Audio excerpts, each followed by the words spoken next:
위에 쫄깃쫄깃함이 만났을 때 그 궁합, 그런 것들이 우리나라 한식에만 딱 있는 식감인 것 같아요. 쭈꾸미 발판을 보면 아이들의 결이 다 살아있거든요. 탱글한 느낌?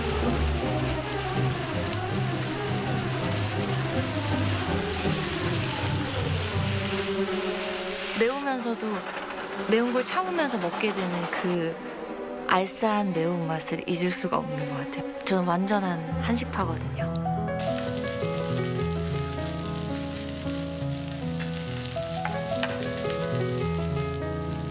이제는 일상에서 저는 정말 항상 소소한 행복을 찾으려고 하거든요. 맛있는 음식을 먹는 거예요. 그게 가장 저를 빠르게 행복하게 해줄 수 있는 길이거든요. 오늘 밤에 왠지 자면서 꿈을 꿀 것 같아요. 어젯밤 꿈속 쭈꾸미 이러면서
In our headlines on this Monday, June 1st, here in South Korea, Foreign Minister Choi Hyun is hosting his counterparts from 50 African nations for an inaugural ministerial meeting to bolster economic partnership.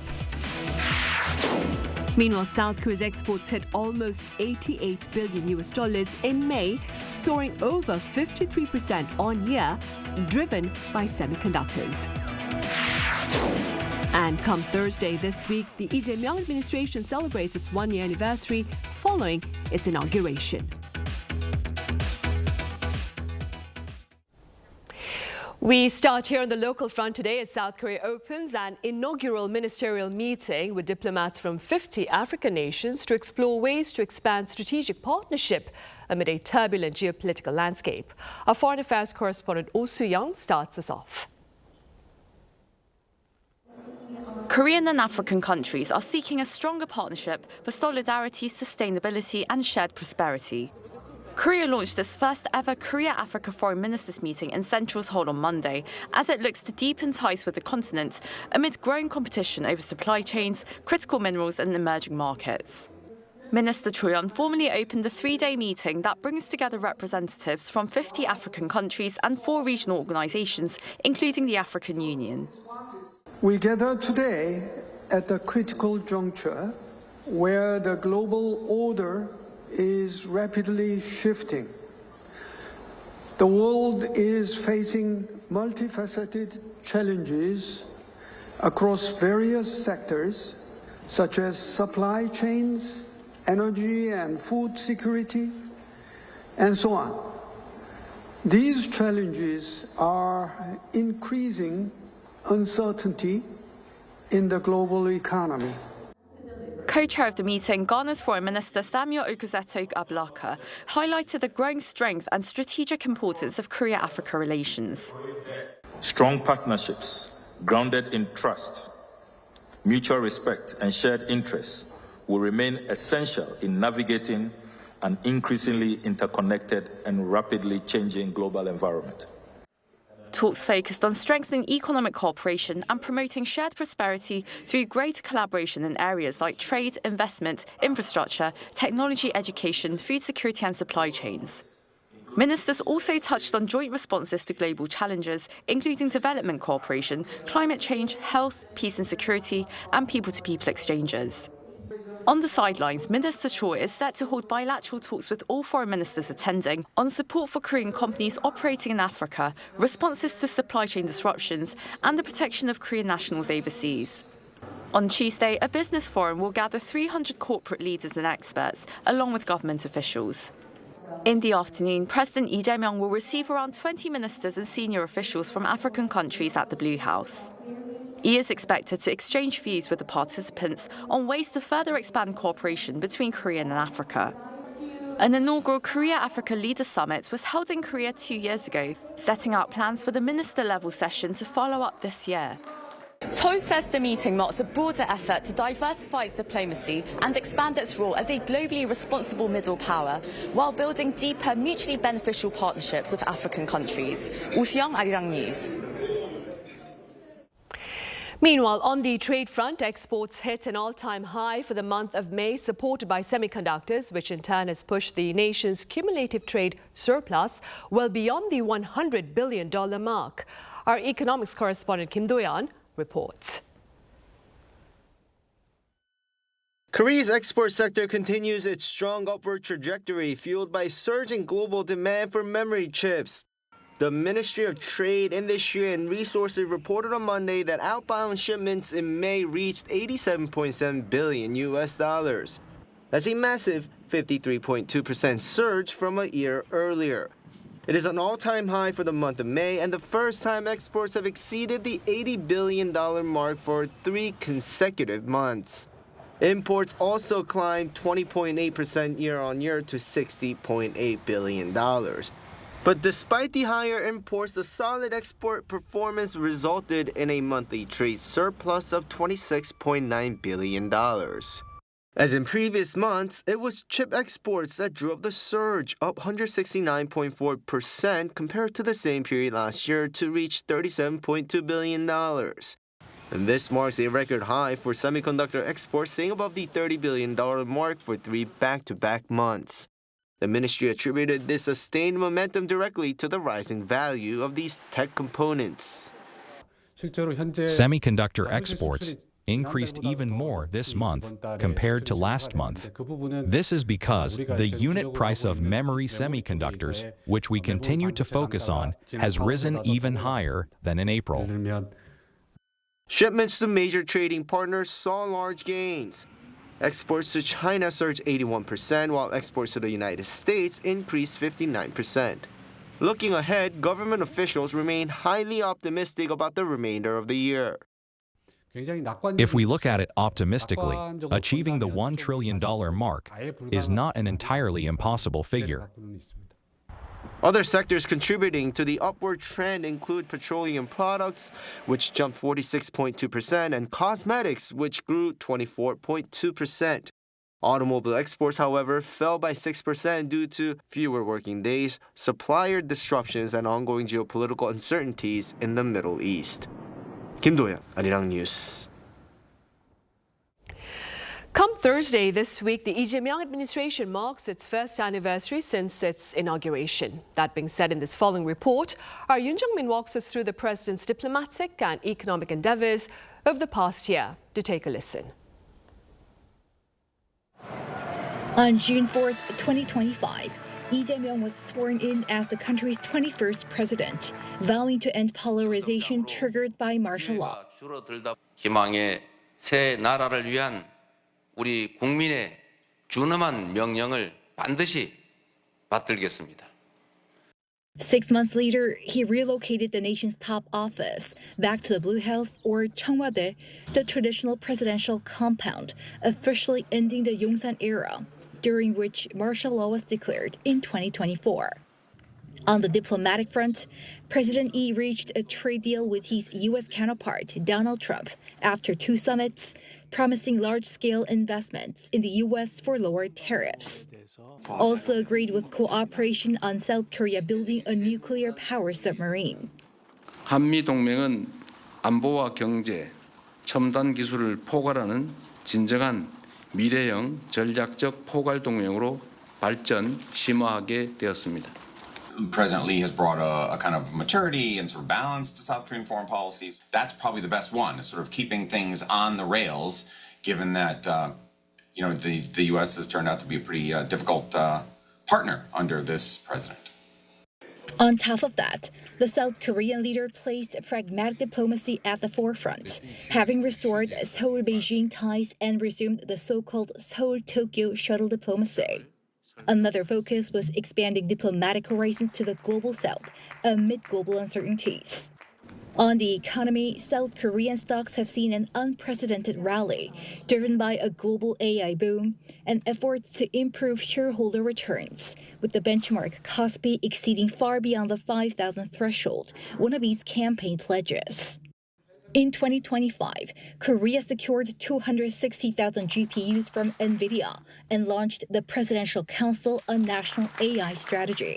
저는 우리가 하기에 따라서 이 코리아 디스카운트가 아니고 얼마든지 정상 평가를 넘어서서 코리아 프리미엄도 가능하다. Reviving the people's livelihoods was also a key pillar, with the administration organizing extra budgets to breathe life into the economy in the form of consumption vouchers, as well as minimizing the fallout from the Middle East conflict as the country navigates high interest rates, high inflation, and a weaker currency. When it comes to stabilizing housing prices in the capital, Seoul, the president has reinstated the heavy capital gains tax on multiple home owners and sent out a series of strong messages to curb housing speculation. 1 year ago, President Lee took an oath of office, placing pragmatism front and center. For his second year in office, he puts greater emphasis on yielding tangible outcomes. He will unveil key policy visions next week for the year ahead. Yoon Jung-min, Arirang News.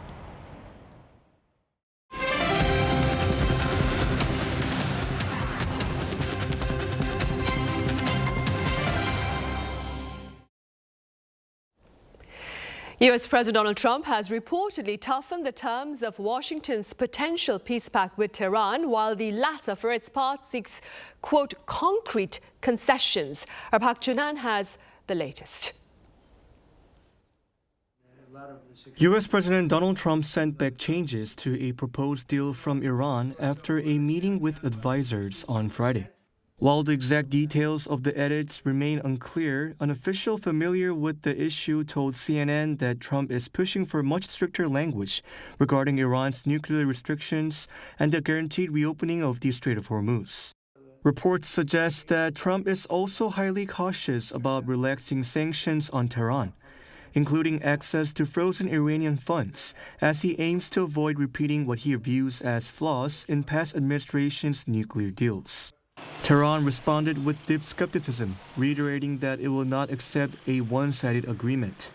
Iranian Parliament Speaker Mohammad Bagher Ghalibaf made it clear that no deal will receive approval unless Iran's sovereign rights are fully protected. Ghalibaf said that Iranian negotiators place no trust in the words and promises of the enemy, adding that tangible results would lead Iran to fulfill its commitments. Ongoing geopolitical tensions continue to weigh heavily on consumers and global energy markets. Regular gasoline prices averaged $4.34 per gallon in the U.S. over the weekend, almost 46% higher than before the war. Addressing the economic impact at home, U.S. Treasury Secretary Scott Bessent downplayed concerns about recent price increases, describing the energy-driven inflation as a temporary supply shock that would ease as global markets stabilize. Park Jun-han, Arirang News. Also, in the Middle East, Israel has seized a fortress of symbolic and strategic significance in southern Lebanon as its ground offensive deepens. Our Lee Jae explains. Israel says it has captured the strategic Beaufort Castle in southern Lebanon, which Israeli Prime Minister Benjamin Netanyahu described as a decisive shift in the country's offensive against Hezbollah. Located just 14.5 kilometers from the Israeli border, the fortress overlooks the Litani Valley, beyond an area in southern Lebanon from where Israel had stated its original objective was to remove Hezbollah fighters. It is seen as both a symbolic and strategic prize. In a statement following the operation, Netanyahu said Israel had broken the barrier of fear and was now taking the initiative across multiple fronts, including Lebanon, Gaza, and Syria. He said the goal is to deepen and expand Israel's control over areas previously held by Hezbollah. Defense Minister Israel Katz highlighted the symbolic significance of the capture, noting that the Golani Brigade, which first seized the castle during the Lebanon War 4 decades ago, had once again raised the Israeli flag over the site.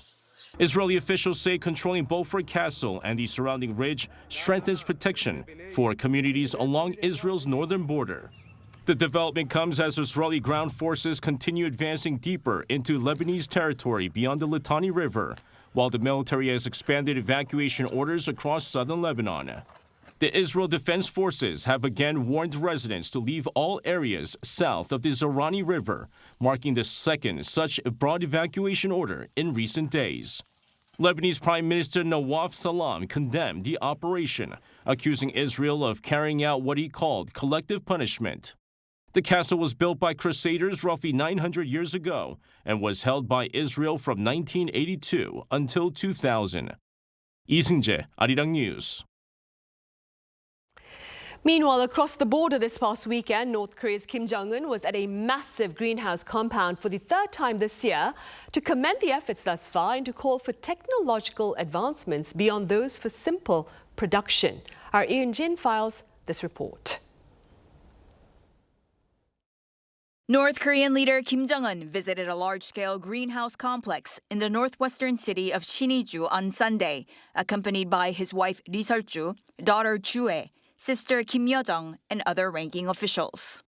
It was his third visit to the complex this year and his eighth visit since 2024 when it was built following devastating floods to showcase the regime's focus on improving people's livelihoods.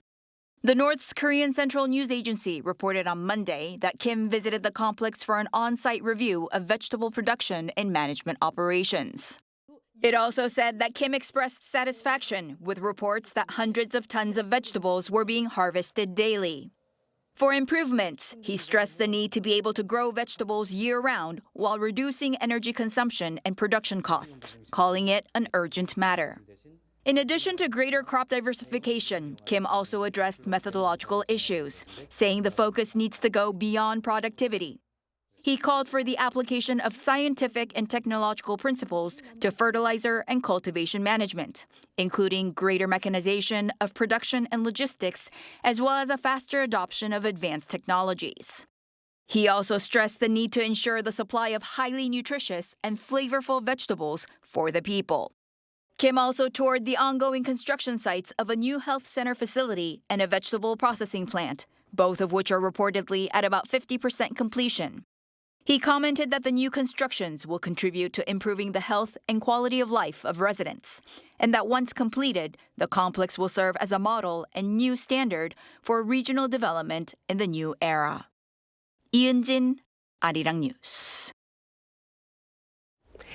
South Korea, meanwhile, is poised to command the world's largest international maritime exercise, the Rim of the Pacific, later this month, as its largest ever naval destroyer sets sail for the 5-week drill in the waters of Hawaii. Our Cha Yun-kyung reports. The South Korean Navy has announced that its Aegis destroyer, the Jeongjo the Great, is set to depart from a naval base on Monday on Jeju Island to join the U.S.-led Rim of the Pacific exercise. The vessel will be making its debut appearance in RIMPAC, a multinational maritime exercise taking place in Hawaii from June 24th to July 31st. The 3,000-ton submarine Dosan Anchangho and a P-8A maritime patrol aircraft will also join the drill for the first time. The other South Korean vessels will join the exercise after completing separate operations. The Dosan Anchangho and the frigate Daejeon will head to Hawaii following joint exercises with Canada. The landing ship Cheonjabong will depart on June 7th after a joint search and rescue drill with Japan in waters of Jeju Island. In total, around 700 Navy and Marine Corps personnel, 8 W-159 maritime operation helicopters, and 6 Korean amphibious assault vehicles will be deployed at RIMPAC. RIMPAC is a biennial multinational exercise held under the supervision of the U.S. Third Fleet to enhance cooperation among participating countries in securing sea lines of communication and countering potential security challenges at sea. According to the Third Fleet website, this year, a multinational force of 31 nations with more than 25,000 personnel, around 40 surface ships, 5 submarines, and 140 aircraft will participate. For the first time, South Korea will lead the Combined Forces Maritime Component Command. The South Korean Navy said that the RIMPAC exercise will be a great chance for South Korea to strengthen capabilities for combined naval operation plans since Seoul seeks to retake wartime operational control from the United States. 차윤경, Arirang News.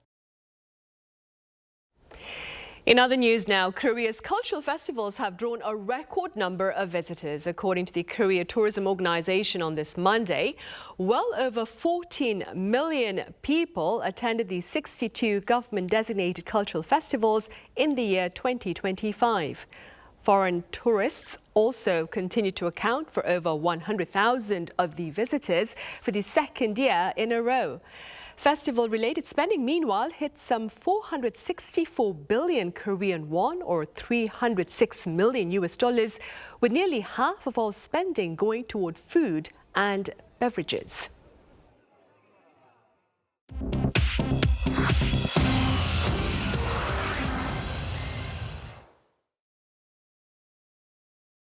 This is The World Now, bringing you everything you need to know from around the globe. An explosion at a village in Myanmar's Shan state has killed at least 55 people and wounded dozens more. According to local media reports, the blast occurred at noon local time on Sunday in Kaung Tot village near the Chinese border. The Taang National Liberation Army rebel group that controlled the area said mining explosives stored in the village detonated accidentally. Footage from the scene showed a large crater surrounded by shattered buildings. Children were among the dead and hundreds of homes were damaged. An investigation is underway. Colombia is heading to a presidential runoff after no candidate secured more than 50% of the vote on Sunday, with right-wing outsider Abelardo de la Espriella leading leftist Senator Ivan Cepeda by 43% to 41%. De la Espriella, a lawyer known as El Tigre, or the Tiger, who has never held elected office, has modeled himself on El Salvador's Nayib Bukele and is promising a military crackdown on armed groups. Cepeda has pledged to continue outgoing President Petro's peace negotiation strategy with rebel groups. The runoff is seen as a test of the direction Latin America will take between progressive policies and the region's growing shift toward hardline security candidates. 5 patients have recovered from Ebola virus in the Democratic Republic of Congo, the first documented recoveries by people with confirmed cases since the current outbreak began. The head of the World Health Organization said on Sunday that 4 patients were discharged that day and 1 the day before, adding that anyone who contracts Ebola can recover with early treatment even without an approved vaccine or medicine.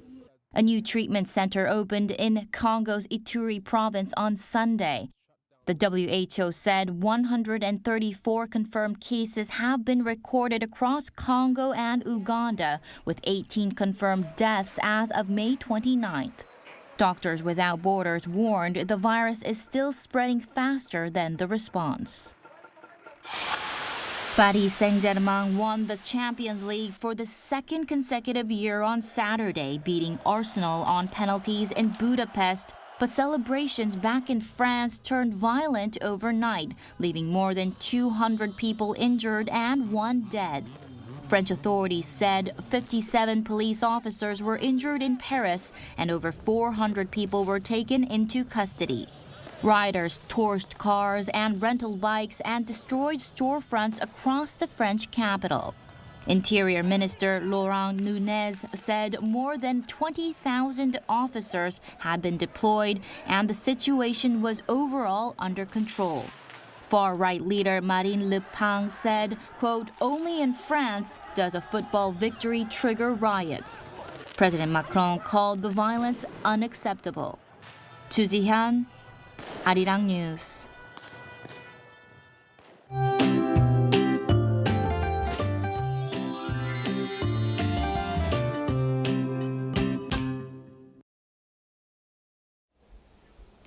The month of June got off to a hot start today, and it'll get even hotter tomorrow.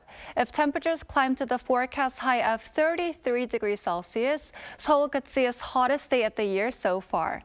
Meanwhile, mountainous areas of Jeju Island could pick up more than 150 millimeters of rain, while parts of the southern coast may see over 80 millimeters.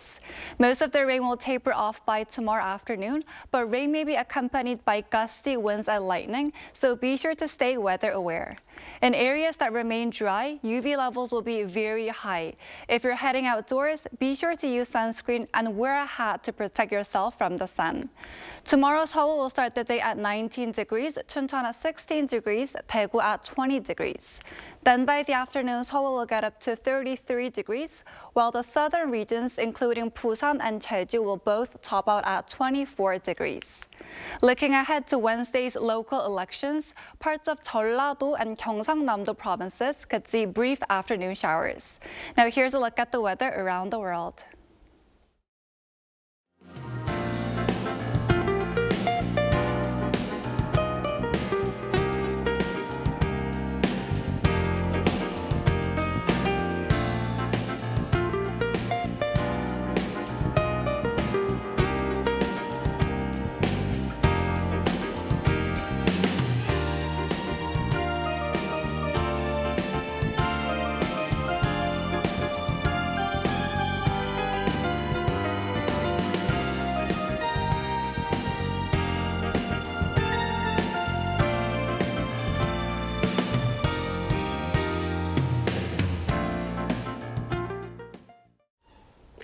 Those are the headlines at this hour here in South Korea. Coming up right after this break is our daily panel session.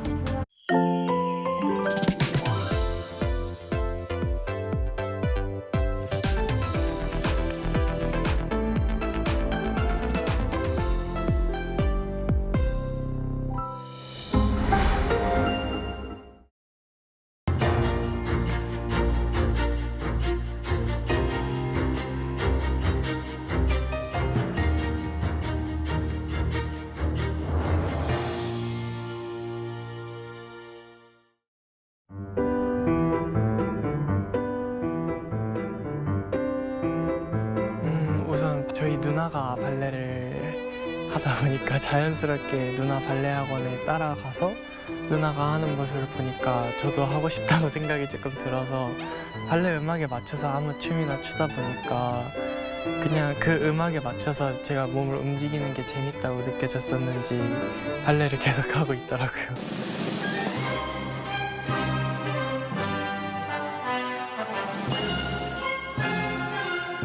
나이가 좀 어릴 때 제가 가진 장점이 무엇인지도 모르고 아예 제가 가진 단점도 모를 때 발레를 시작했다 보니까 제일 큰 문제가 이제 평발이었던 것 같아요.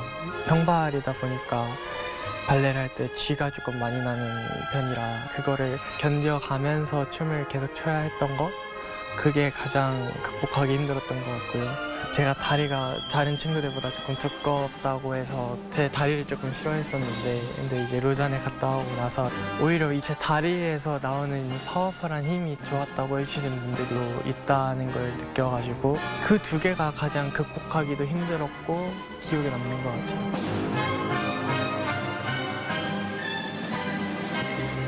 프릭스티 로잔이라는 콩쿨 자체가 학생들 사이에서는 가장 크고 의미 있는 콩쿨이다 보니 제가 그 로잔 영상을 보면서 자라왔기 때문에 그 무대에 서서 제가 춤을 췄다는 것 자체가 엄청 인상 깊었던 것 같아요. 제가 걸어왔던 길, 이게 맞는 방법일까? 근데 그런 의구심을 다 없앨 수 있게 제가 가는 길이 맞았다라는 거를 확인시켜줬던 것 같아요. 그래서 그런 감정이 들어서 조금 감격스러웠던 것 같아요. 한 배역에만 잘 할 수 있는 묘수가 아니라 어떠한 배역을 받아도 다 넣어서 소화해낼 수 있는 그런 스펙트럼이 넓은 묘수가 되고 싶습니다.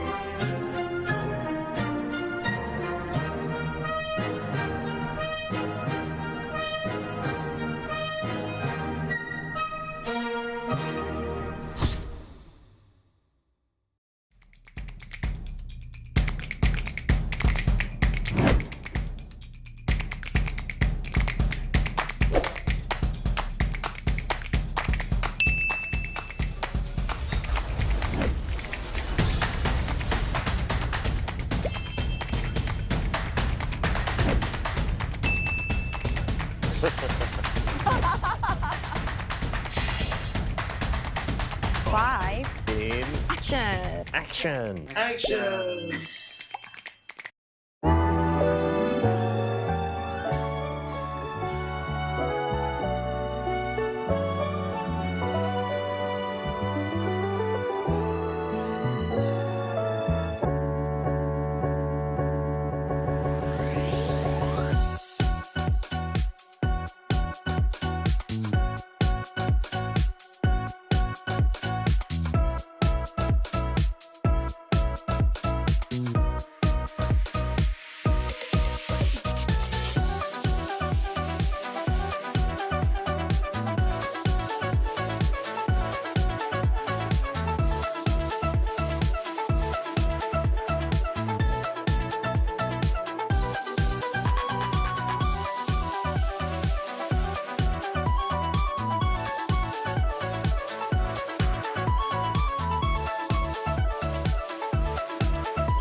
Held its first debate over the weekend. The economy is expected to expand 2.5% this year. Boosting Korea's ties with its global partners on the sidelines of the status UN summit. A massive drone attack on Ukraine overnight on Monday and Tuesday.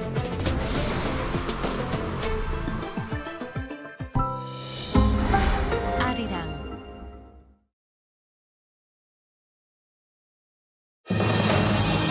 Defense leaders gathered in Singapore this past weekend for the annual Shangri-La dialogue on security and stability amid tensions in the Middle East and those between Russia and Ukraine, just to name a few.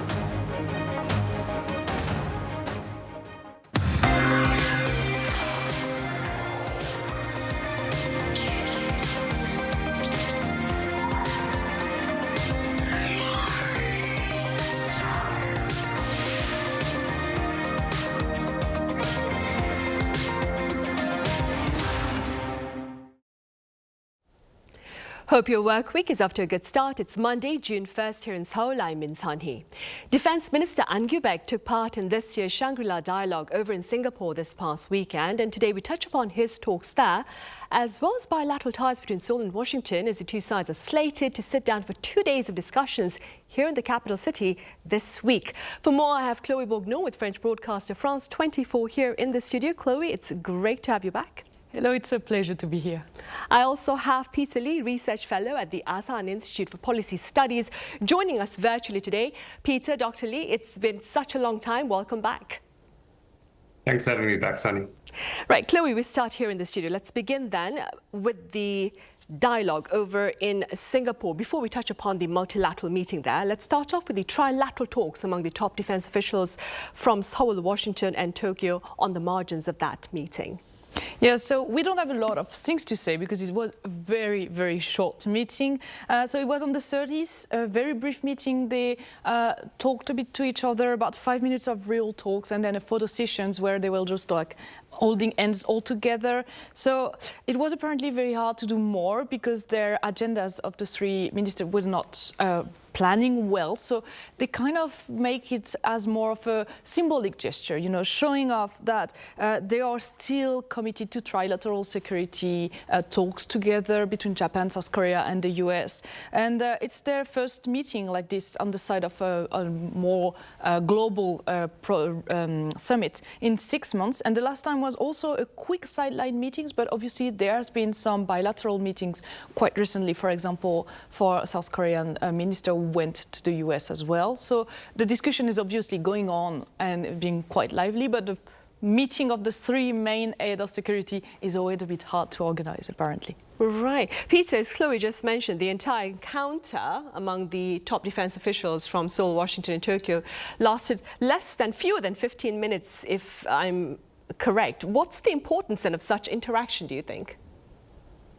I think, as Chloe was mentioning, you know, the Shangri-La dialogue includes, you know, dozens, if not hundreds of sideline meetings between the various representatives from different defense bureaucracies around the region.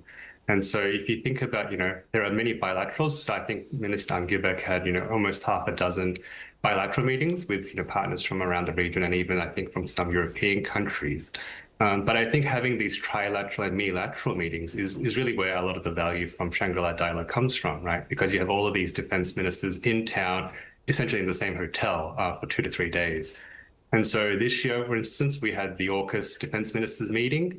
We also had the Five Power Defense Arrangements ministers meeting. I think they had a breakfast there for some of the Commonwealth countries. And then you had this very brief, I think, you know, 15-minute meeting for the Korea, US, Japan trilateral. I think mostly from a Korean perspective, the value is that this is really to reaffirm US commitment to trilateralism in Northeast Asia.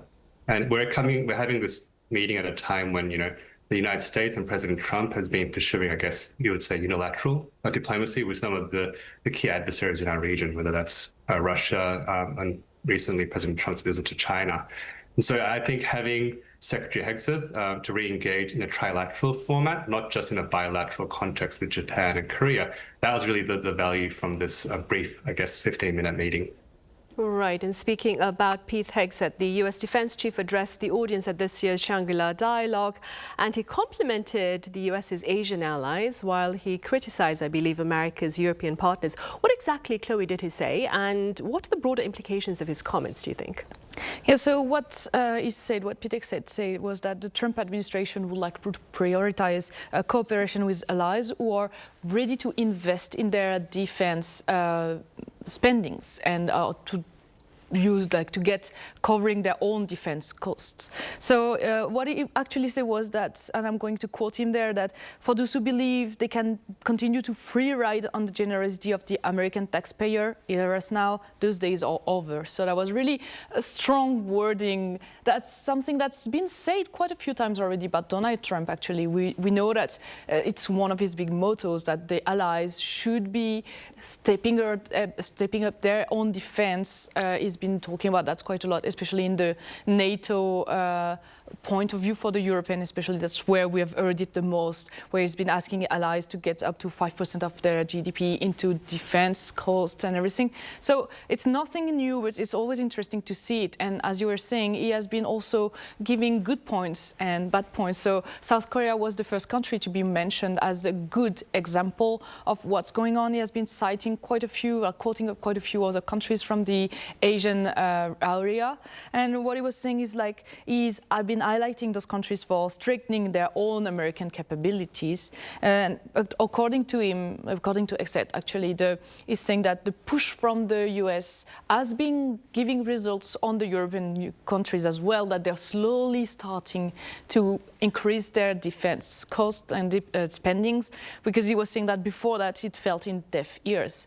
So that's, for the broader implication, obviously, is in the line of Donald Trump's policy that has been implementing since the beginning of this new term, actually. The idea that there will be less involvement from the United States and that the allies have to rely on themselves regarding anything that's regarding defense and military, and that we've seen it with the war, the aggression war from Russia to Ukraine, for example, where he has been constantly saying that Europe should be able to defend themselves more. And there's also another thing that's in his speech. He also spoke about the fact that, if I'm not quoting him perfectly, but he was saying something about in the line of rules are important, but if you don't have the strength to back up those international rules, when they say this is a proper quotes, the rules are not worth the paper they're written on. So this is maybe a bit more of a scary implication, being like, should we believe that the United States still believe in the rule of law and international law, or would it be the rule of the strongest that is going to come on, and with war of aggressions that could then be starting up more easily? So that's maybe a bit of a concerning point actually in his speech. Right. Peter, with regard to Seoul-Washington ties, the two sides are slated to engage in 2 days of talks this week aimed at putting into action details of the joint fact sheet, including South Korea's plan for nuclear-powered submarines. I wonder, what's your take on this endeavor? So really, the submarines are, one of the key, priorities of President Lee Jae Myung's administration vis-a-vis the United States, along with the return of wartime operational control and a few other sort of key agenda items. And so if you sort of scroll back to 7 months ago, when this idea of Korea acquiring a nuclear-powered submarine capability was first announced by President Trump in a couple of Truth Social posts, and then in November, in the Korea-US joint statement, we had, a very brief sentence in the fact sheet that, referred to US support for Korea acquiring this nuclear-powered capability. For the last 7 months, we haven't seen a lot of progress in terms of how this was going to happen, what it was going to cost, and how the two countries are going to work together. And so this week, and as well as sort of in the weekend's Shangri-La dialogue, we've seen, the first real signs of progress in terms of how this is going to work. And so if you think back last week, President Lee Jae Myung hosted a large forum down in I think the southeast of the country, where he was announcing the basic plan for how Korea was going to acquire and build this nuclear-powered submarine capability. And so if you read through the documents of this plan, it talks about up to 3 nuclear-powered submarines, powered by low-enriched uranium and so forth. But it doesn't mention a lot about where the United States fits into this, how the United States will provide the fuel or provide the nuclear, stewardship and oversight of this. And so really what we're seeing this week, I think, is a senior US delegation bringing a whole of government, a whole of interagency process to Seoul to have a very wide-ranging discussion around how the two countries are going to work together on the next steps at this. So I think this is really an important step for Korea because I think this will be President Lee Jae Myung's legacy in terms of whether he achieves this nuclear-powered submarine capability for Korea. Right, and those talks start tomorrow, that is Tuesday, and last until Wednesday. Peter, moving forward, plans are also in the works for the transfer of wartime operational control from the US to South Korea. Now, there appears to be some discrepancy over the timing of the transfer, but that aside, what are your thoughts on the actual transfer? I mean, what makes the shift in control so important? So we've seen sort of a bit of back and forth in the last couple of weeks between the commander of US forces here in Korea, General Xavier Bronson, but also, Secretary Hegseth at Shangri-La, where he's mentioning a balanced OPCON transfer, and compared to, say, on the South Korean side, where Minister Ahn Kyung-baek has said, 94% of OPCON conditions have been met, and Korea could take OPCON transfer tomorrow, and there'd be no issues. So there's, some gaps in terms of how the two countries see the urgency of proceeding with this. I think, in terms of the question about what is significant about this for a broader question, there seems to be some eagerness on the Trump administration side to move ahead with this. But the question is that to divest its responsibilities or commitments to South Korea and the alliance? Is that to change the alliance in its own sort of regional context? And so I think that's where, is the South Korean government ready for that discussion? Or is this primarily framed around a domestic, sovereignty kind of argument? And so if you think about last year's national security strategy by the United States, you talked about shifting primary responsibility for deterring North Korea to South Korea. But at the same time, you see a demand of the US for Korea to play a greater role in regional security issues, defending and deterring along the first island chain. And that was also mentioned. And so there is a bit of this, a gap in terms of how the two countries see this wartime operational control issue, I think. Right, I see.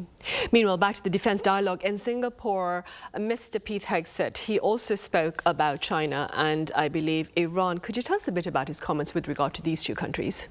Yeah, so first with China, he spoke about it in his main address. That is kind of the strong time of the Shangri-La discussions for the U.S.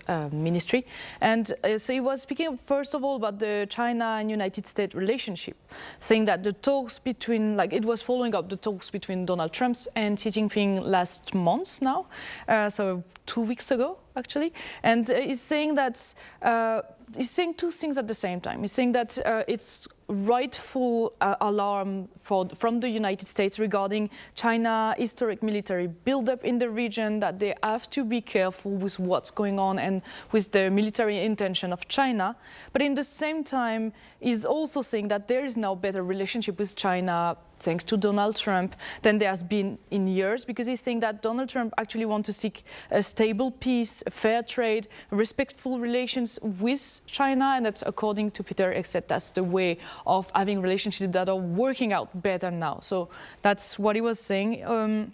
He also was mentioning the fact that the United States consider themselves a nation of the Pacific, so that they would have the right to be here in the area, actually, the regional, having a look inside the regional elements and influence in the region, and they want China to respect their presence.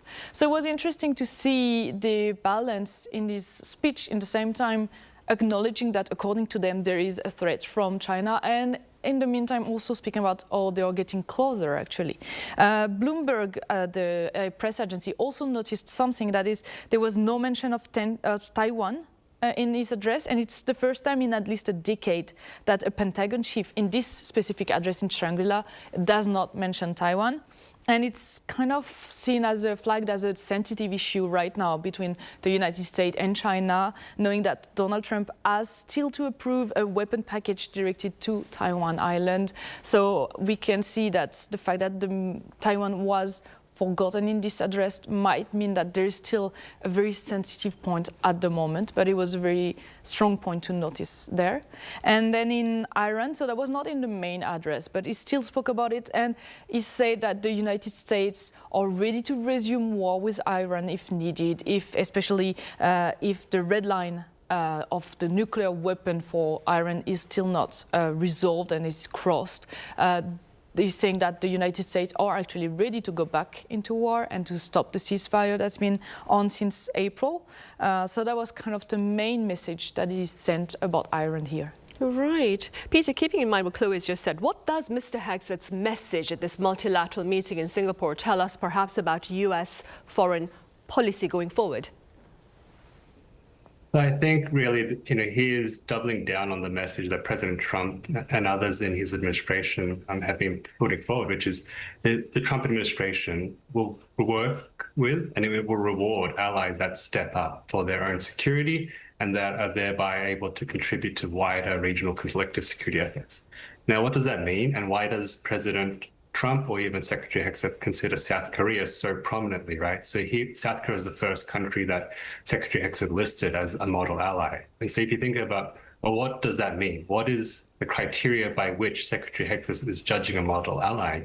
You go back to last year's fact sheet, you go back to last year's presidential summit, and you think, well, it's because South Korea is promising to invest, 3.5 of its GDP on defense spending, because South Korea is promising to increase arms purchases from the United States, because South Korea is promising to invest $350 billion in the United States, including for shipbuilding. So if you think about that, though, that's a lot of promises that South Korea is making, and that's the US is really accepting as, a guarantee of its commitment. Now, I think this year the real challenge is, are those promises being fulfilled? If the US feels that those promises are not being fulfilled at a fast enough rate during President Trump's term, that creates a gap, I think, in terms of what the US is expecting from its allies, or what it thinks they are doing, compared to what these allies are actually doing in terms of financial and budgetary investments. So I think, there is that sort of danger ahead for the Lee administration this year to really demonstrate that it's living through. And so we've seen some of that tension arise, at least on the trade side, in terms of, the President Trump feeling that South Korea is moving too slowly on the investment packages, for instance. on the security side, there is that same question. Is South Korea pulling its weight not only for its own defense, which is a key part of being a model ally, but actually for the collective security that President Trump and Secretary Hector have talked about, right? And so I think there is a bit of a gap there. And so for the Shangri-La dialogue, really, it's showing the commitment as well as the actual action that Ally is going to take this year and next year as well. Right. And speaking about the Trump administration, Chloe, with regard to its military campaign against Iran, what appears to be the latest on that front? I mean, how close are we to witnessing the signing of a tangible peace deal between the U.S. and Iran? So on Friday, so before the weekend, Donald Trump announced that they were on the verge of the peace deal. So it's kind of the thing that he's been saying since the beginning of the ceasefire in April. It was denied by Iran. And then I'm sorry. CBS, the news agency, the American channel, was speaking at some information about the latest iteration of the deal just before the weekend, speaking that it included a 60-day cessation of violence, call to reopen the Strait of Hormuz, as always, and a framework to reopen negotiation on Iran nuclear program. According to CBS still, there were some new edits that were asked by Donald Trump during the weekend.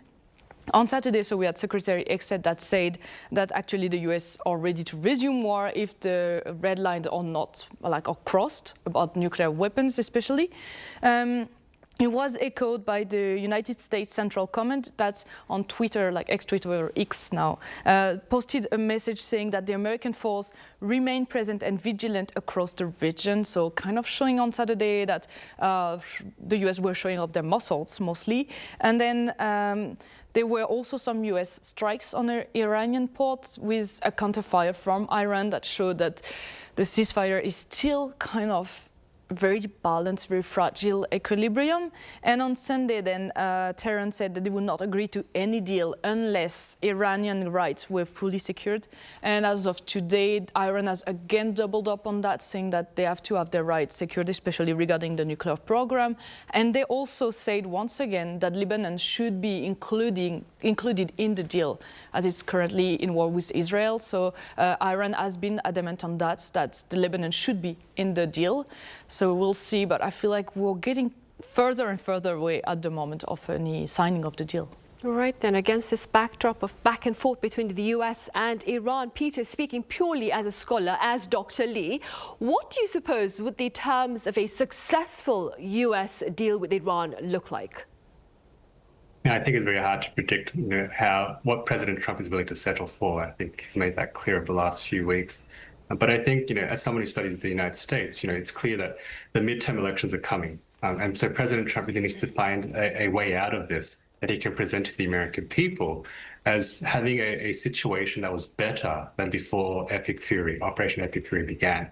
And I think that's going to be a real challenge, whether it's on the economic front for the United States or whether it's on the regional sort of security context in the Middle East and the Gulf. And then I think secondly, from a strategic vantage point, the US has moved quite a lot of its forces into the Middle East because of this conflict. And so how does the president get to a position where he can say the US is drawing down from its military presence in the Gulf, that it's returning its forces to the Indo-Pacific, which it claims is its top priority? And I think those two issues of how do you sell this leading up to the midterms, which are soon rapidly arising, and as well as from a military strategic vantage point, to get to a pre-Epic Fury standpoint. So I think those will be the two ways that he needs to package the deal, whatever it is in the end, as a victory for him. Right, and that was our Dr. Peter Lee at the Asan Institute for Policy Studies with regard to a potential deal between the US and Iran. As always, Peter, thank you so much for your insights. My pleasure. Chloe here in the studio, thank you very much for your time and your thoughts. Thank you. Right, on that note, we end Press Perspective for this Monday. As always, thank you for watching and see you same time tomorrow.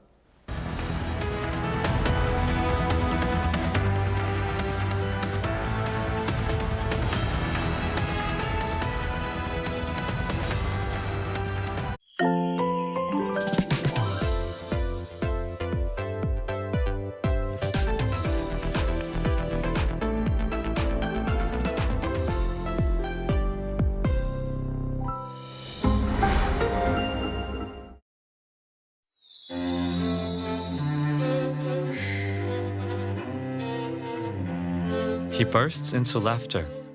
upon unexpectedly discovering an incense burner on a street in Insadong.